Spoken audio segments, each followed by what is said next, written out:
السلام علیکم ناظرین، میں راجہ عاطف ذوالفقار آپ کی خدمت میں حاضر. ناظرین، کل ایک منظر تھا جو آپ نے بھی دیکھا، میں نے بھی دیکھا، پوری قوم نے ہی دیکھا ہوگا. وہ تھا محترمہ فردوس عاشق اعوان صاحبہ جو 3-4 روز قبل تک معاون خصوصی برائے اطلاعات تھی وزیر اعلیٰ پنجاب کی. ان کو پنجاب اسمبلی کے گیٹ پر روک دیا گیا اندر عمارت میں داخل ہونے سے.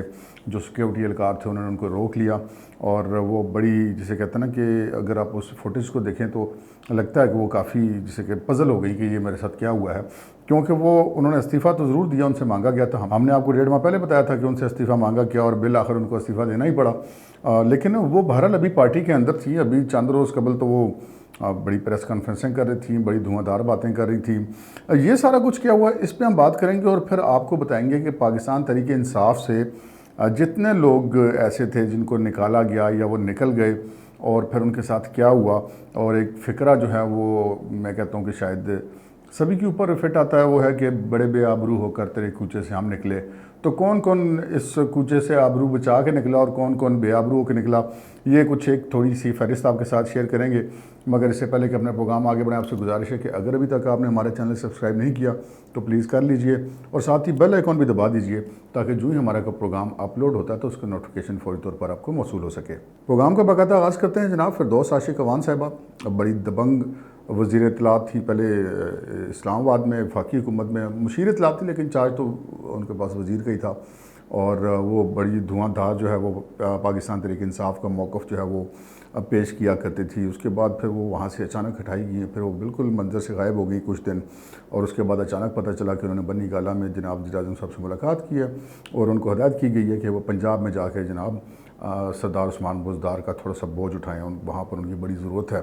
اور وہ پھر آئیں. پھر آپ نے دیکھا، ہم نے دیکھا، سب نے دیکھا کہ جناب وہ دو وزیر اپنے دائیں بائیں بٹھا کر وہ پریس کانفرنس کیا کرتی تھیں. گورنر ہاؤس میں وہ رہائش پذیر تھیں، اور جناب مسلم لیگ نون کو جتنے وہ طنز کے تیر برسانا وہ سارا کچھ کرتی تھی. خیر وہ ان کی پارٹی کی پالیسی ہوگی، لیکن بہرحال انہوں نے اپنی پارٹی کی ڈیوٹی خوب نبھائی، اور نبھائی اس طرح سے کہ نہ صرف زبانی کلامی نبھائی، بلکہ جہاں پہ ضرورت پڑی تو کسی کو بے عزت بھی کر دی، جہاں پہ کسی کو ضرورت پڑی غصن بھی دے مارا.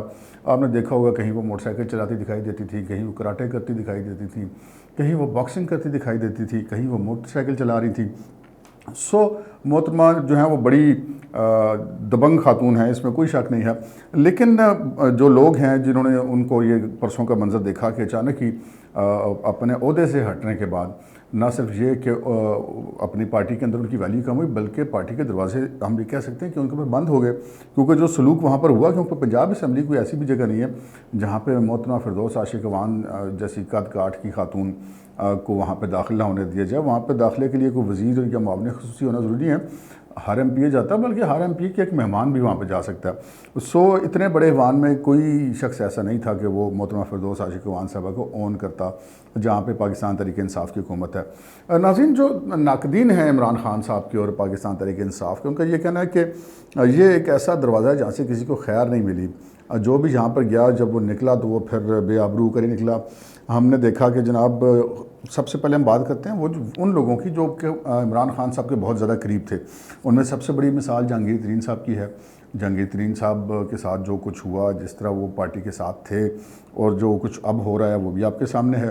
اس کے بعد جو عمران خان صاحب کے سب سے کلوز تھے وہ جناب نعیم الحق صاحب تھے. ساری عمر ان کا ساتھ رہا، اور جو ہی عمران خان صاحب نے حلف اٹھانا تھا الیکشن جیتنے تک وہ ان کے ساتھ رہے. اور جب حلف اٹھانا تھا تو ان کو بنی گالہ کے گیٹ پر روک دیا گیا. جس دن حلف برداری کی تقریب تھی ان کو داخل نہیں ہونے دیا گیا.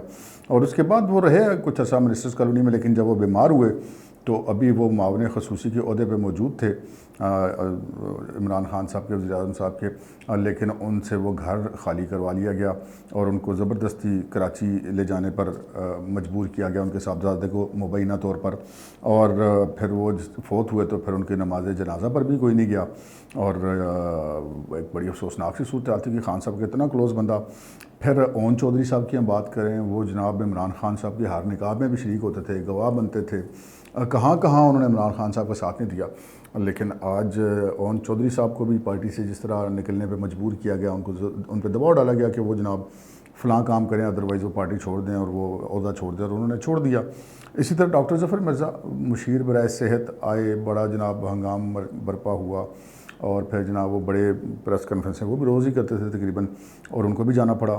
حفیظ شیخ جو چند روز قبل تک ان کے امیدوار تھے سینٹ کے لیے، وفاقی مشیر خزانہ تھے، وفاقی وزیر کے برابر ان کا درجہ تھا، اور وہ جناب پوری پی ٹی آئی لائن میں لگ کے ان کو سینیٹر بنوانے کے لیے ووٹ دے رہی تھی، لیکن اس کے بعد وہ اچانک نکلے اور پھر سارے مدعے بھی ان کے اوپر ڈالے گئے نالائکیوں کے۔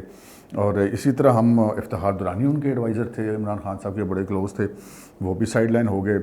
پھر جناب فوزیہ قصوری، جنہیں کہا جاتا ہے کہ پی ٹی آئی کی ماں تھی، فوزیہ قصوری کو بھی کیسے کارنر کیا گیا، اور پھر جاوید ہاشمی جناب باغی کے نام سے ان کا استقبال کیا گیا اور ان کو پارٹی کا صدر بڑے دھوم دھڑکے سے بنایا گیا، اور بس ذرا اختلاف کرنے کی دیر تھی، ان کو نہ صرف یہ کہ پارٹی سے نکلنا پڑا، بلکہ اس کے بعد باغی کے بجائے ان کو داغی کا خطاب بھی دیا گیا۔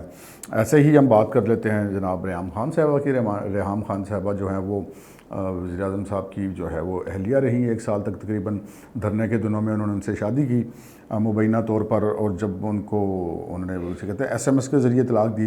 اب یہاں پہ ریحام خان صاحبہ کے ساتھ مسئلہ یہ تھا کہ اگر ان کی شادی ہوتی کسی اور سیاستدان کے ساتھ اور وہ اس پارٹی میں ہوتی تو وہ شادی ختم ہونے کے ساتھ پارٹی سے تعلق ان کا ختم نہ ہوتا، وہ اپنی سیاست کرتی رہتی، لیکن چونکہ انہوں نے پارٹی کے چیئرمین سے شادی کی تھی، سو جب ان کا نکاح ختم ہوا تو پھر پارٹی کے ساتھ بھی ان کا جو ایگریمنٹ یا اس طرح کی بات کر لیں کہ وہ تھا، وہ بھی ختم ہو گیا۔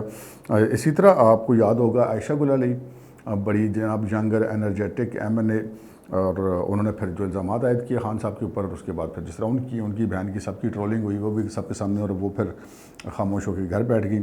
اس سے ناز بلوچ صاحبہ پارٹی کے ساتھ انہوں نے برے وقت میں بڑا کام کیا، لیکن جب پارٹی پاور میں آئی، طاقت میں آئی، تو ان کی جگہ نہیں رہی اور وہ چھوڑ کر اب PTI میں چلی گئی۔ ٹرولنگ ان کی بھی ہوئی، لیکن بہرحال چونکہ وہ پاکستان پیپلز پارٹی کو انہوں نے جوائن کر لیا، معذرت چاہتا ہوں میں نے پیچھے PTI کہہ دیا تھا، PTI چھوڑ کر انہوں نے پاکستان پیپلز پارٹی کو جوائن کر لیا، تو وہ ابھی بھی سیاست میں ہیں۔ بہرحال وہ بھی PTI کی برے دنوں کی ساتھی تھی۔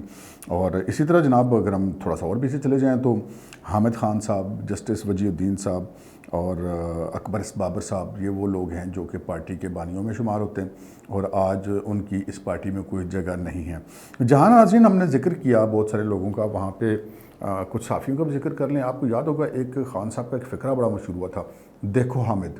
وہ ایک چونکہ حامد میر صاحب ان کو پروگرام میں اکثر بلایا کرتے تھے، اور بیسیکلی ان کے کاز کو پروموٹ بھی انہوں نے بہت کیا، لیکن جب خان صاحب اقتدار میں آ گئے تو پھر حامد میر صاحب کو آج جو ہے وہ نہ صرف ان کے پروگرام سے نکلنا پڑا بلکہ ان کے کالم پہ بھی پابندی لگ گئی۔